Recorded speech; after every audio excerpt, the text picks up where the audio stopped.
तो फिल्म की शुरुआत अफ्रीका के जंगल से होती है, जहाँ की नदी में हम गैबी और उसके साथी को देखते हैं।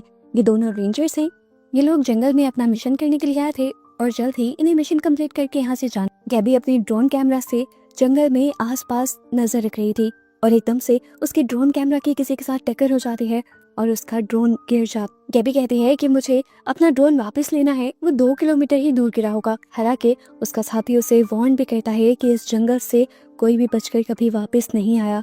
फिर भी गैबी अंदर जाने का फैसला करती है तो उसका साथी उसे कहता है, ठीक है, मैं आगे से काम खत्म करके आता हूँ, तुम ठीक 1 घंटे बाद मुझे यहीं पर मिलना। सीन कट होकर हमें दिखाया जाता है कि मिलिट्री की तरफ से जंगल में जो कैमरास लगाए जा रहे थे, 2 आदमी उन कैमरास के ऊपर कुछ लगाकर उन्हें ढक रहे थे।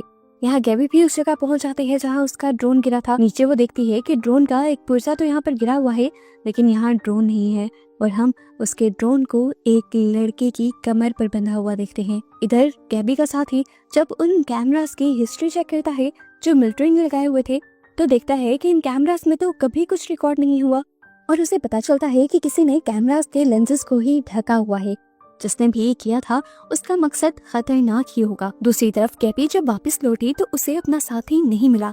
इससे पहले कि वो कुछ कहती, उसे जंगल से अजीब आवाज सुनाई देती है जिसका वो पीछा करने लग जाती है बिना ये सोचे कि ये कितना खतरनाक हो सकता है। कुछ ही दूर जाने पर उसका पाँव एक रस्सी से टकरा जाता है जो कि दरअसल एक ट्रैप था और उस ट्रैप में फंसकर गैबी बुरी तरह जख्मी हो जाती है। गैबी को बहुत दर्द हुआ था। उसने मदद बुलाने के लिए रेडियो से अपने साथी को भी कॉल करने की कोशिश की, पर किसी ने उसकी आवाज नहीं सुनी और तभी उसे ऐसा महसूस हुआ कि जैसे कोई इंसान उसके पास से भाग कर गया हो। उसने हिम्मत की, अपने पाँव से उस लकड़ी के टुकड़े को निकाला और उस आदमी का पीछा करने लग गई, लेकिन पाँव के दर्द की वजह से वो उस तक पहुंच नहीं पाई। उसने देखा कि जंगल में एक तरफ लाल रोशनी फैलने लगी है, जबकि यहाँ पर उसका साथ अब उसे ढूंढने की कोशिश कर रहा है। हम देखते हैं कि गैबी उस लाल लाइट की तरफ अट्रैक्ट होती चली जाती है।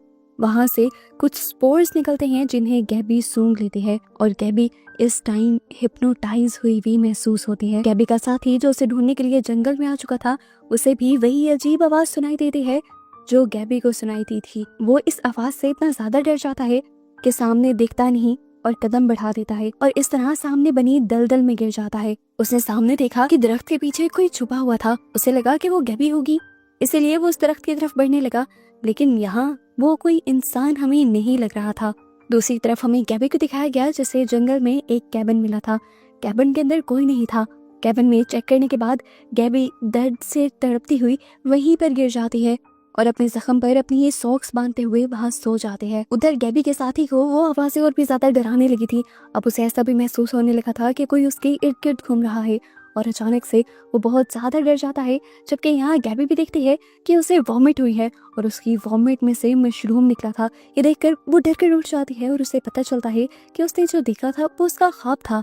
और तभी यहाँ पर 2 आदमी आ जाते हैं। वो आदमी गैबी को देखकर घबराता नहीं बल्कि उसके पाँव पे लगे हुए जख्म को देखते हुए कहता है कि तुमने हमारा ट्रैप खराब कर दिया है। अब वो आदमी गैबी को कुछ खाने के लिए भी देते हैं और उसके पाँव की पट्टी भी कर। ये आदमी गैबी से पूछते हैं कि तुम शहर से आई हो और यहाँ पर क्या करने आई हो। गैबी कहती है, नहीं, हम रेंजर स्टेशन से आए हैं और यहाँ पर हम रूटीन चेकिंग कर रहे हैं। अब वो आदमी जिसका नाम बैरन है वो गैबी से पूछता है, और कितने रेंजर्स हैं यहाँ पर। गैबी बताती है, बस हम 2। सीन्स गैबी के दूसरे साथी की तरफ शिफ्ट हो जाते हैं जो उन क्रिएचर्स से छुपा हुआ था, जो क्रिएचर्स उसके पीछे थी। उसे ऐसा महसूस हो रहा था कि जैसे कोई उसके बहुत करीब आ रहा है। डरते हुए उसने पीछे मुड़कर देखा, वहाँ पर कोई इंसान जैसे दिखने वाली क्रिएचर थी जिसके सर पर मशरूम उगे हुए थे और वो उल्टा होकर चल रहा था। उस आदमी का बस ये देखना था कि उसने कुछ नहीं सोचा और वो वहां से भाग गया। रात होने पर जंगल में उन क्रिएचर्स की खौफनाक आवाजें फैलने लगी थी। गैबी ने कंफ्यूज होकर उन दोनों से पूछा, ये कैसी आवाजें हैं? तो उन्होंने कहा कि ये जानवरों की आवाजें हैं। जिसके बाद वो दोनों बाप बेटा बैठकर अजीबोगरीब प्रेयर्स करने लग गए।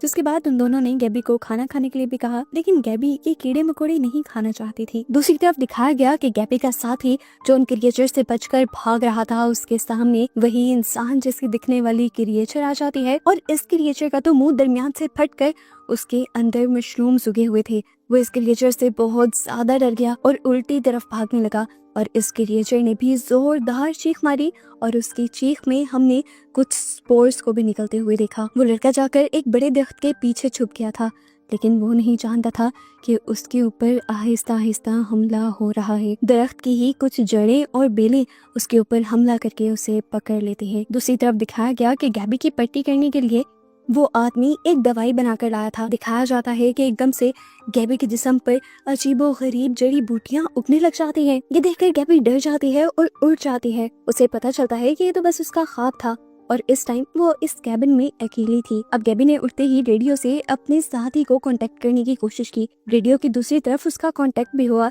उसका साथी बस अपना नाम बोल रहा था, इसके अलावा उसके किसी सवाल का जवाब नहीं दे रहा था और ऊट पटांग की बातें कर रहा था जो गैबी को समझ नहीं आ रही थी। यहाँ घर पर गैबी अपने आप को गर्म रखने के लिए थोड़ी सी आग जला लेती है, जबकि दूसरी तरफ दिखाया जाता है कि वो दोनों बाप बेटा शिकार करने के लिए गए हुए थे। शिकार करने के बाद वो उसका खून अपने बेटे के जिस्म पे लगा देता है और फिर दोनों मिलकर मदर नेचर से माफी मांगते हैं इस शिकार को मारने के लिए। सीन कट होकर अब हम गैबी के साथी की मरी हुई लाश को देखते हैं। उसके पूरे जिस्म पर बिल्कुल उसी तरह जड़ी बूटियां और मशरूम उग रहे थे जैसे गैबी ने अपने ख्वाब में अपने जिस्म पर उगते हुए देखे थे। रात को गैबी को दोबारा वही डरावना ख्वाब आता है जिसमें वो देखती है कि पौधों की जड़ें बढ़ते हुए उसके मुंह के अंदर जा रही हैं।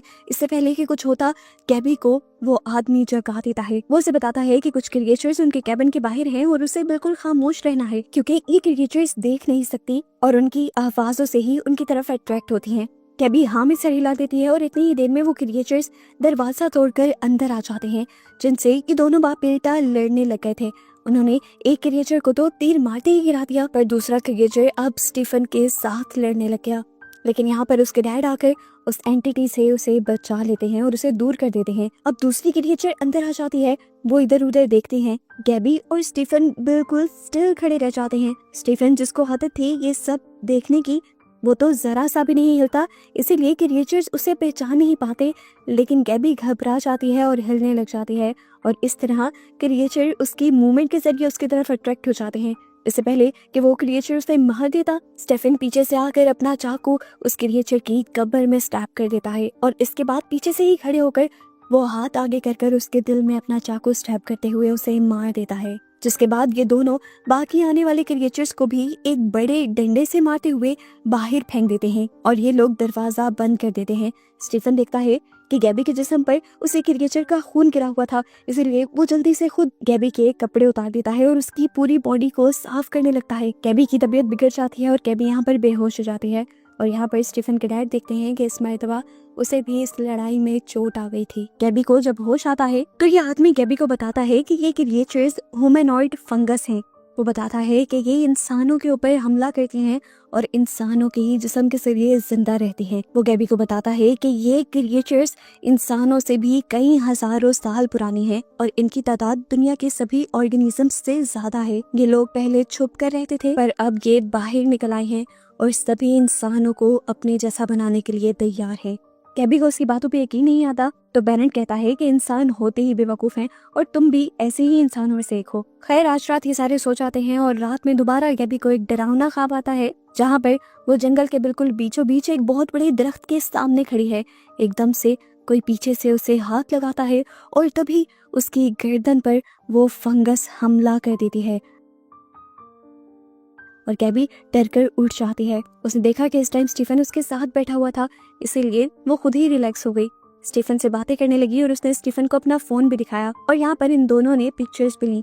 फोन को देखकर स्टीफन काफी ज्यादा हैरान हो रहा था, लेकिन तभी अचानक उसके डैड आकर उसके हाथ से फोन लेकर फेंक देते हैं। वो स्टीफन से कहते हैं कि गैबी एक मॉन्स्टर है, ये तुम्हें खतरा पहुंचाएगी और उससे दूर रहो। ये दोनों कैबिन से बाहर निकल जाती हैं और गैबी अपने टूटे हुए फोन के टुकड़े समेटते हुए उन्हें जब जोड़ रही होती है तो उसे बिस्तर के नीचे से एक बुक मिलती है जिसे स्टीफन के डैड लिख रहे थे।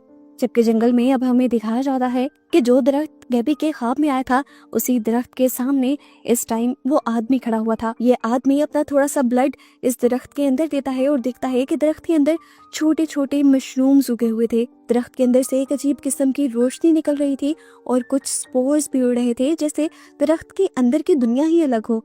वो अब दरख्त के अंदर हाथ डालकर 2 मशरूम्स तोड़ लेता है, एक खुद खाता है और एक अपने बेटे को खिलाता है। और जब ये लोग वापस आते हैं तो वो देखते हैं कि गैबी उसकी लिखी हुई बुक पढ़ रही थी और इसी टाइम वो लोग ये भी नोटिस करते हैं कि अब गैबी के पूरे जिस्म पर इन्फेक्शन फैल गई थी। उसकी बॉडी में से भी अब मशरूम सूख रहे थे, बिल्कुल उसी तरह जैसे उसने ख्वाब में देखे थे। ये देखकर गैबी घबरा जाती है और अपने हाथ से अपनी बॉडी पे उगने वाले मशरूम्स को साफ करने की कोशिश करती है। ये लोग क्योंकि जानते थे कि गैबी इन्फेक्टेड हो गई है, इसीलिए वो फौरन उसे यहाँ से भाग जाने को कहते हैं। स्टीफन को अपने डैड का फैसला अच्छा नहीं लग रहा था, लेकिन वो खामोश रहता है। जाने से पहले स्टीफन उसके लिए बहुत ज्यादा परेशान था। वो उसके हाथ को लिक भी करता है ताकि वो इन्फेक्शन उससे दूर हो सके, और फिर उसे टेंशन में गले भी लगा लेता है। इतनी देर में स्टीफन के डैड अंदर आकर कहते हैं, चलो चलने का टाइम हो गया है। ये लोग उसे जंगल से बाहर तक छोड़ने के लिए जाते हैं। जंगल से गुजरते हुए उसे अजीबोगरीब आवाजें आती हैं, तो वो उन आवाजों का पीछा करने लग जाते हैं। एक दरख्त के पास से गुजरते हुए वो मिलिट्री के लगाए कैमरास में से मेमोरी कार्ड निकालती है, और थोड़ा ही आगे बढ़ने पर उसे अपने साथी की लाश नजर आती है, जिसकी पूरी बॉडी पर अब मशरूम उग चुके थे। गैबी जब उसके पास जाती है और उसे टच करने की कोशिश करती है, तो गैबी को पता चलता है कि उसका साथी अभी भी जिंदा था। उसका साथी रोते हुए उसे कहता है, प्लीज मुझे मार दो, मुझे इस दर्द में नहीं रहना।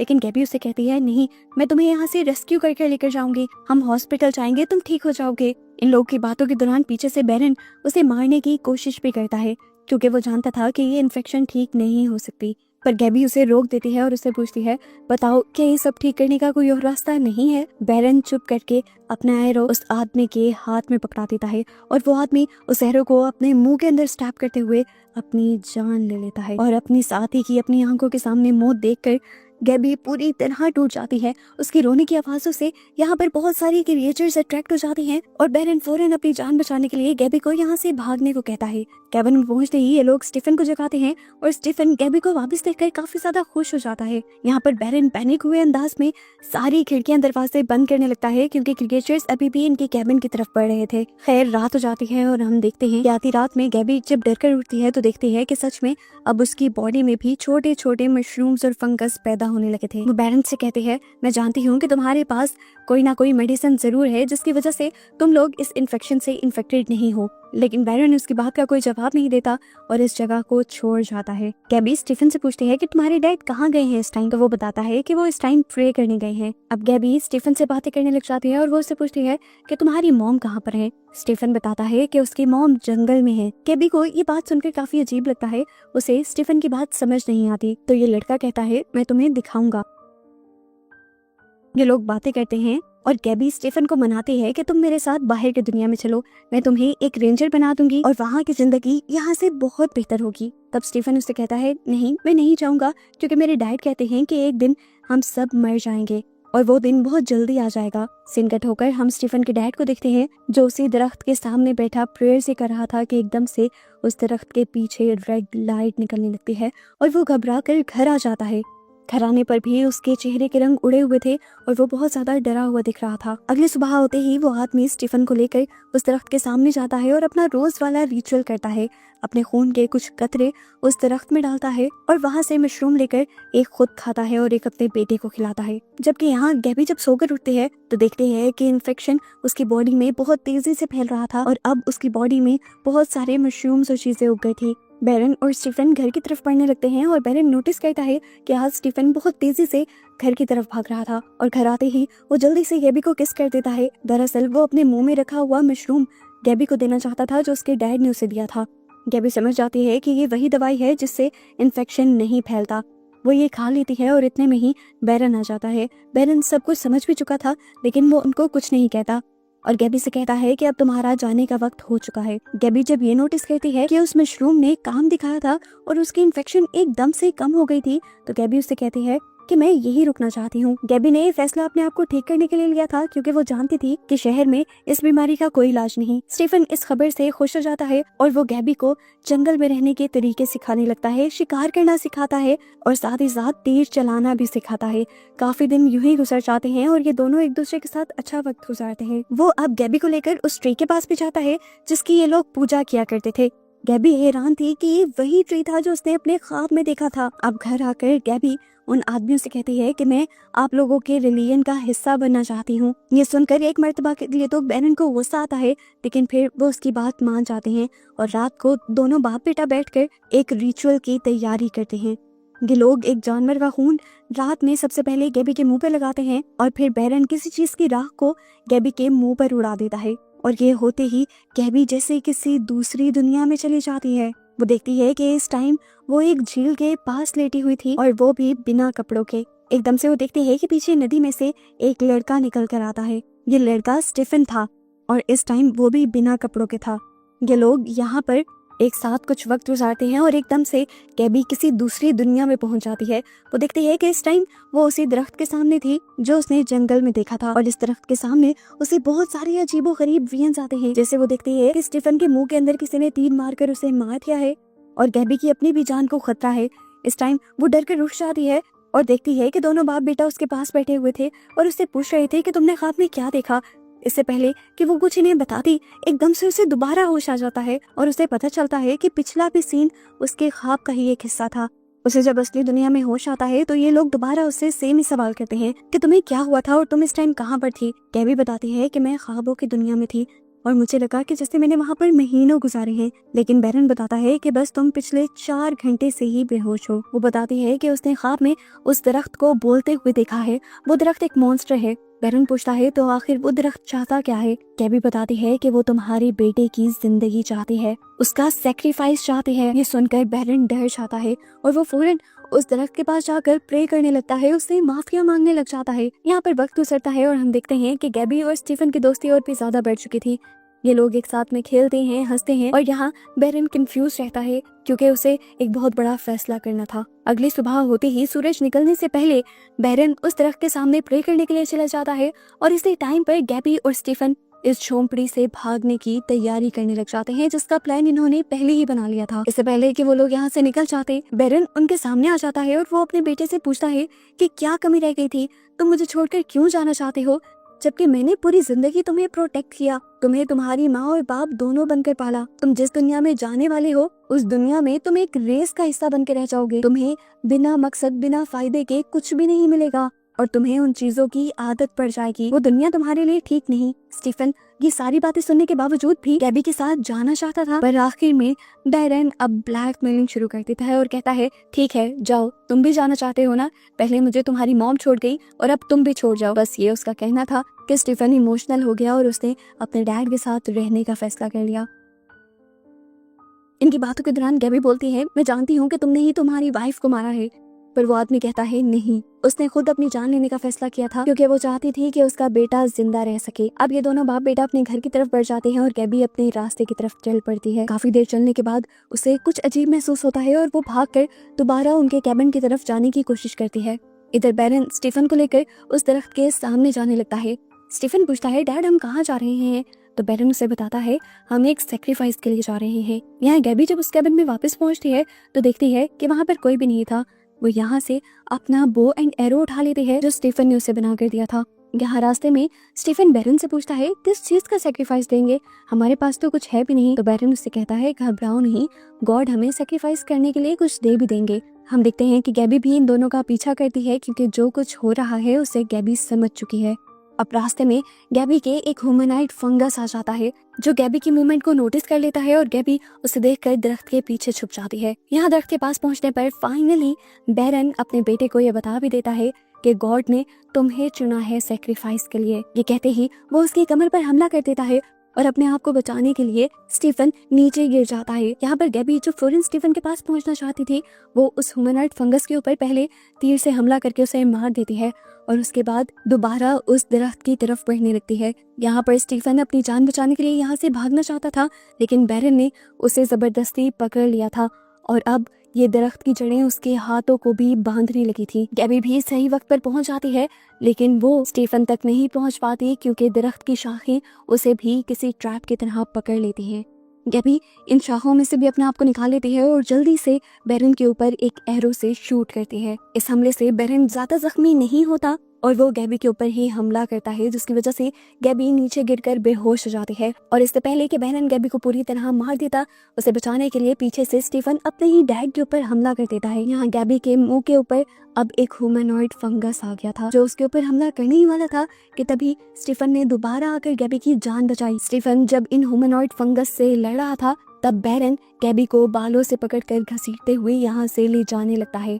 गैबी को दरख्त के सामने लिटाकर वो कुल्हाड़ी से उसके ऊपर हमला करने ही वाला था कि पीछे से कोई उसके ऊपर हमला कर चुका था। फ्लैशबैक में कुछ मिनट पहले के सीन्स दिखाए जाते हैं जब स्टीफन उन क्रिएचर्स से लड़कर बहुत ही बहादुरी से उन क्रिएचर्स को मारने में कामयाब हो जाता है और भागते हुए गैबी तक पहुंचता है, जहां वो दिखता है कि उसके डैड गैबी को मारने वाले हैं। इसीलिए वो फौरन पीछे से अपने डैड के ऊपर अपने एरो से हमला कर देता है।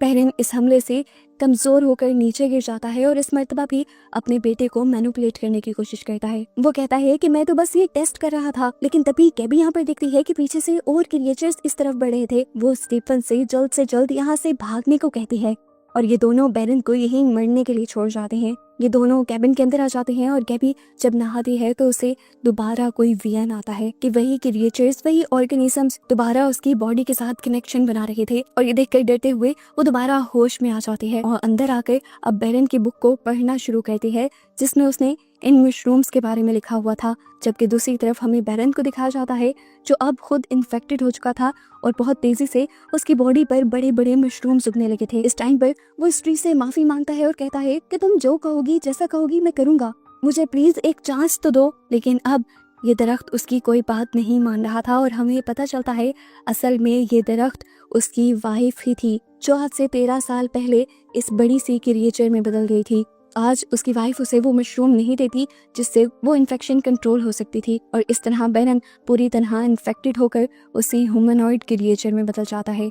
सीन कट होकर हमें घर के अंदर गैबी को दिखाया जाता है जिसकी पूरी बॉडी भी अब फंगस में बदल गई थी। इन्फेक्शन उसकी बॉडी में बुरी तरह फैल गया था और वो अब आहिस्ता आहिस्ता मर रही थी। मरने से पहले गैबी स्टीफन से कहती है कि तुम हंसती दुनिया में चले जाओ, लेकिन वो उसे छोड़कर नहीं जाना चाहता था। कुछ दिन गुजर जाते हैं, इन्फेक्शन इतनी ज्यादा बढ़ जाती है कि गैबी का जिंदा रहना भी मुश्किल हो जाता है और वो इस दर्द से छुटकारा पाने के लिए स्टीफन से कहती है कि मुझे मार दो। उसकी तकलीफ को देखते हुए आखिर स्टीफन को भी उसे मारना पड़ता है। दिल पे हाथ रखकर अपने चाकू से उसको स्टैब करते हुए मार देता है और अब वो इस जंगल की दुनिया में अकेला रह जाता है। वो जानता था कि वो यहाँ पर अकेला तो नहीं रह सकता, इसीलिए वो भी बाहर की दुनिया में जाने का डिसाइड करता है। मूवी के पोस्ट क्रेडिट सीन में हम स्टीफन को एक होटल पर खाना खाते हुए देखते हैं और जो खाना वो छोड़कर जाता है हम देखते हैं कि उस खाने में फौरन फंगस लग जाते हैं। यानी दरअसल वो भी इन्फेक्टेड था और बस यही सब दिखाते हुए ये मूवी यहाँ खत्म हो जाती है।